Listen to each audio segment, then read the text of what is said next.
Hello everyone. In today's video, I'll be showing you how to book a flight for someone else on Expedia.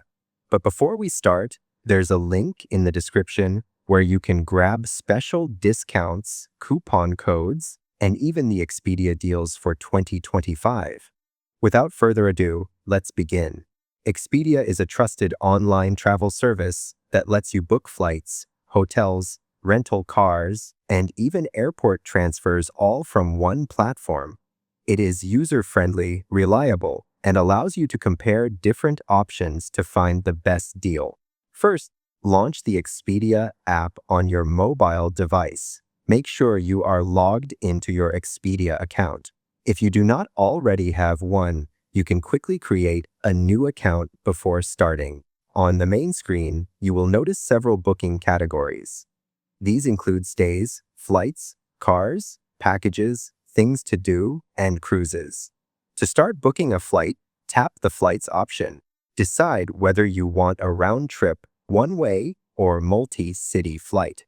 For example, let's choose a one-way flight for another traveler.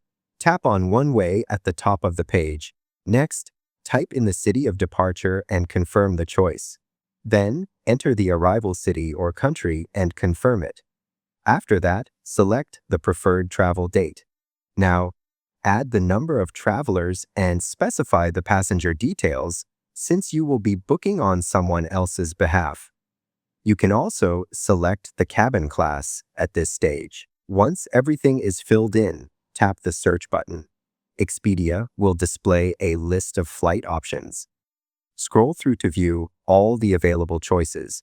Check the departure and arrival schedules carefully. Then, tap on any flight to see additional details. Here, review the baggage allowances and other important information. Swipe right to see more offers, seat types, or upgrade options. When ready, tap the Select button to continue.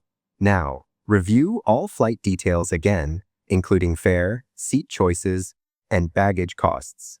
Next, tap on Checkout. You may receive a message reminding you that seats are not yet chosen. If you would like, go to the Choose Seats option to assign specific seats for the traveler. When booking for someone else, make sure to correctly enter their full legal name and personal details. Finally, tap Go to Checkout to proceed with payment and confirm the booking. This is the process of booking a flight for someone else on Expedia, giving them a confirmed reservation even if you are not traveling with them. So, once again, you'll find a special link in the description where you can grab discounts and even Expedia deals. If this video helped you out, make sure to drop a like and subscribe to the channel for more helpful guides. Thanks for watching, and I'll see you in the next one.